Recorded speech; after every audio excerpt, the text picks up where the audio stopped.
Hello friends, आज का हमारा टॉपिक है सी प्रोग्रामिंग लैंग्वेज का, जो है आइडेंटिफायर्स। आइडेंटिफायर क्या होते हैं सी प्रोग्रामिंग लैंग्वेज में, आज हम इसे जानेंगे। तो हम स्टार्ट करते हैं आज के अपने टॉपिक को। सबसे पहले हम डिफिनीशन देखते हैं कि आइडेंटिफायर क्या होते हैं। तो first, identifier refers to name given to entities such as variables, functions, structures etcetera. जो हमारे आइडेंटिफायर होते हैं वो क्या होते हैं, किसी भी प्रकार के नेम हो सकते हैं, चाहे वो वेरिएबल हो, फंक्शंस हो, स्ट्रक्चर्स हो, इन सब के क्या होते हैं, नेम होते हैं। वो हमारा क्या होता है, आइडेंटिफायर होता है। फॉर एग्जाम्पल अगर हम देखें तो इंट मनी, अगर हम कोई भी वेरिएबल डिक्लेयर कर रहे हैं अपने प्रोग्राम में, मान लीजिए मेरा इंटीजर क्या है, डेटा टाइप है, और मनी नेम का मैंने क्या किया है, एक वेरिएबल डिक्लेयर कर दिया है, तो यहाँ पे मनी क्या होगा, आइडेंटिफायर होगा। यानी कि कोई भी एनी वेरिएबल नेम क्या हो सकता है, आइडेंटिफायर होगा। और यहाँ पे मैंने एक सेकेंड एग्जांपल लिया है, डबल अकाउंट बैलेंस। यहाँ पे डबल क्या है, डेटा टाइप है, यानी कि कीवर्ड है सी प्रोग्रामिंग लैंग्वेज का। बट अकाउंट बैलेंस क्या है, यहाँ पे एक ये वेरिएबल नेम है। तो वेरिएबल, कोई भी वेरिएबल नेम क्या होता है, हमारा आइडेंटिफायर होता है। यानी कि अगर हम ऐसा कह सकते हैं, यानी कि प्रत्येक वेरिएबल नेम क्या हो सकता है, आइडेंटिफायर हो सकता है, लेकिन प्रत्येक आइडेंटिफायर वेरिएबल नहीं हो सकता, क्योंकि आइडेंटिफायर में वेरिएबल्स भी आते हैं, फंक्शंस भी आते हैं, स्ट्रक्चर भी आते हैं, ये सारी चीजें आती हैं।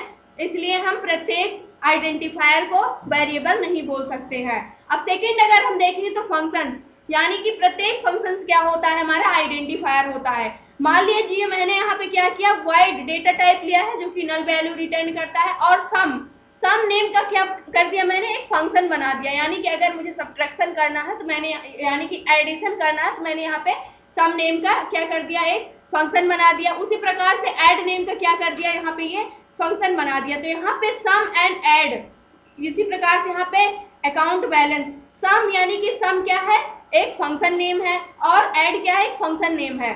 तो इसके लिए क्या होता है, ये क्या होते हैं, आइडेंटिफायर होते हैं। यानी कि कोई भी फंक्शन नेम क्या हो सकता है, आइडेंटिफायर्स होता है, आइडेंटिफायर्स हो सकता है। लेकिन अगर कहें कि सारे सारे आइडेंटिफायर्स फंक्शंस हो सकते हैं तो ये गलत होगा, क्योंकि आइडेंटिफायर्स में वेरिएबल्स भी आते हैं, फंक्शंस भी आते हैं, स्ट्रक्चर भी आता है, ये सारी चीजें आती हैं। तो यहाँ से आपको ये समझ में आया होगा कि जो हम वेरिएबल डिक्लेयर करते हैं उसे हम आइडेंटिफायर कहते हैं, जो फंक्शन डिक्लेयर करते हैं उसे हम आइडेंटिफायर करते हैं, जो स्ट्रक्चर बनाते हैं हम उसे क्या कहते हैं, आइडेंटिफायर कहते हैं। तो इस प्रकार से हम क्या कर सकते हैं, जो भी चीजें हम बनाते हैं अपने प्रोग्राम में, वेरिएबल हो, फंक्शन हो, स्ट्रक्चर हो, वो सारे क्या होते हैं, आइडेंटिफायर होते हैं। अगर हम नोट यहाँ पे देखें, मोस्ट इंपॉर्टेंट पॉइंट है ये, identifier names must be different from keywords. जो हमारे आइडेंटिफायर होते हैं ये क्या होते हैं, कीवर्ड से डिफरेंट होते हैं। यानी कि जो भी हम आइडेंटिफायर बनाते हैं, चाहे हम फंक्शन का नेम बनाएं, चाहे फिर हम वेरिएबल नेम बनाएं, चाहे स्ट्रक्चर का कोई स्ट्रक्चर डिफाइन करें, ये सारे क्या होने चाहिए, जो हमारे कीवर्ड होते हैं सी प्रोग्रामिंग लैंग्वेज में 32, उनसे डिफरेंट होने चाहिए। यानी कि किसी भी कीवर्ड को हम एज आइडेंटिफायर नहीं यूज कर सकते हैं, एज ए वेरिएबल नहीं यूज कर सकते हैं, as a function, as a structure हम नहीं यूज कर सकते हैं किसी भी कीवर्ड को सी प्रोग्रामिंग लैंग्वेज के। इसी प्रकार से अगर हम देखें रूल क्या होता है आइडेंटिफायर को डिक्लेयर करने का, तो रूल्स फॉर नेमिंग आइडेंटिफायर्स, यानी भी किसी भी आइडेंटिफायर को बनाने का रूल क्या होता है। तो फर्स्ट रूल क्या होता है हमारा, a valid identifier can have letters. यानी कि जो हमारे आइडेंटिफायर होते हैं ये क्या रखते हैं, लेटर्स को रखते हैं। वो letter both upper case and lower case letters, यानी वो अपर केस भी हो सकते हैं, अपर केस में भी हो सकते हैं, और लोअर केस में भी हो सकते हैं, दोनों में से। यानी आप A to Z small letter भी ले सकते हैं and A to Z capital letter भी ले सकते हैं, ये क्या होते हैं, हमारे आइडेंटिफायर होंगे। और सेकेंड क्या हो गया हमारा, डिजिट्स एंड अंडरस्कोर, यानी जो भी रूल, यानी जो भी यानी कि जो भी हम आइडेंटिफायर बनाते हैं वो या तो स्मॉल लेटर से स्टार्ट होगा, यानी कि वो या तो अल्फाबेट से स्टार्ट होगा, चाहे वो स्मॉल हो या कैपिटल हो, और या तो वो डिजिट से, और या फिर अंडरस्कोर से। यानी इन्हीं सारी चीजों से क्या बनता है, हमारा आइडेंटिफायर बनता है। उसमें ये सारी चीजें आ सकती हैं। उसे डिक्लेयर करने के लिए कोई वेरिएबल हम बनाते हैं, जैसे मैंने यहाँ पे क्या किया, मनी नेम का वेरिएबल बनाया, इसमें अल्फाबेट यूज किया है। वैसे यहाँ पे सम बनाया, इसमें भी अल्फाबेट का यूज किया है। आप यहाँ पे अंडरस्कोर से भी स्टार्ट कर सकते हैं। सेम उसी प्रकार से सेकेंड पॉइंट हमारा क्या है, the first letter of an identifier should be either a letter और एन अंडरस्कोर, यानी जो हमारा फर्स्ट लेटर होता है आइडेंटिफायर का, चाहे आप वेरिएबल बना रहे हो, चाहे आप फंक्शन बना रहे हो, चाहे आप स्ट्रक्चर बना रहे हो, आइडेंटिफायर यानी डिक्लेयर कर रहे हो, उसका फर्स्ट लेटर हमेशा क्या होता है, वो लेटर से या तो स्टार्ट होगा या तो अंडरस्कोर से स्टार्ट होगा।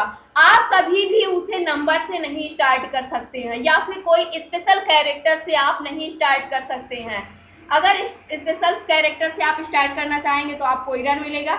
लेटर्स से हमेशा सी एक केस सेंसिटिव प्रोग्रामिंग लैंग्वेज है, इसलिए ये हमेशा स्मॉल लेटर से ही इसमें जो भी चीजें हम बनाते हैं, चाहे वेरिएबल बनाए, फंक्शन बनाए, स्ट्रक्चर बनाए, हमेशा स्मॉल लेटर से ही डिफाइन करते हैं।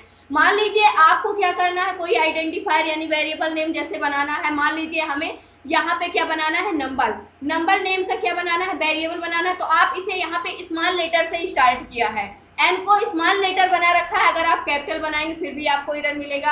अगर आप स्पेस देना चाहते हैं स्टार्टिंग में तो आपको अंडरस्कोर यूज करना होगा, या बीच में आप ब्लैंक स्पेस नहीं दे सकते यानी व्हाइट स्पेस नहीं यूज कर सकते। अगर स्पेस आपको करके कुछ और नंबर लिखना है यहाँ पे तो आपको अंडरस्कोर का यूज करना होगा, यानी जो भी चीजें हम डिक्लेयर करते हैं आइडेंटिफायर के रूप में वो हमेशा स्मॉल लेटर से स्टार्ट होगी या फिर वो अंडरस्कोर से स्टार्ट होंगी।